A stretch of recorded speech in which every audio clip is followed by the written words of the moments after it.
Era uma vez 3 irmãos que estavam viajando por uma estrada deserta e tortuosa ao anoitecer.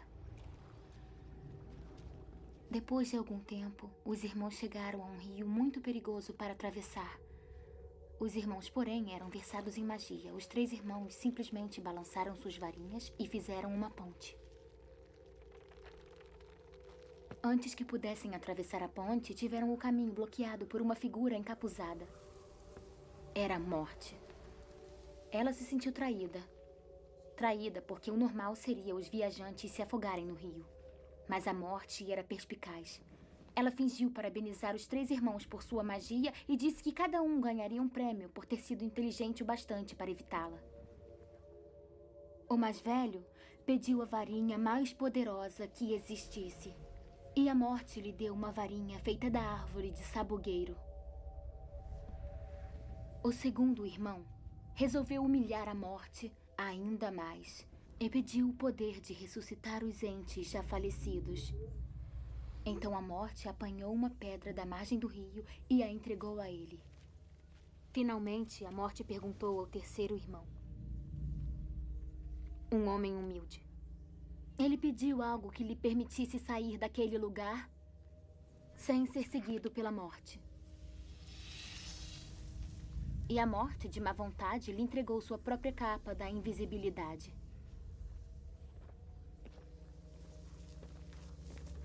O primeiro irmão foi para uma aldeia distante, onde, com a varinha de sabugueiro na mão, assassinou um bruxo que não teve nem a oportunidade de lutar. Tomado pelo poder que a varinha das varinhas havia lhe dado, ele seguiu para uma estalagem onde se gabou por sua invencibilidade.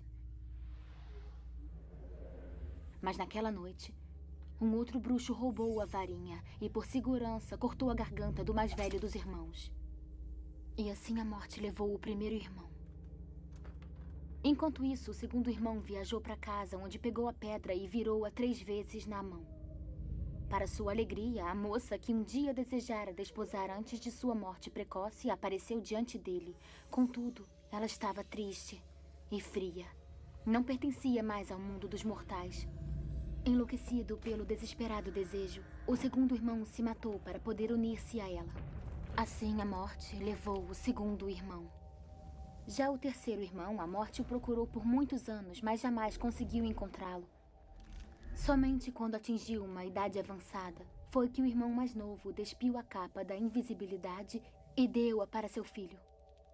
Ele acolheu a Morte como uma velha amiga e a acompanhou de bom grado. E como iguais, partiram dessa vida. E aí estão. Essas são as relíquias da Morte.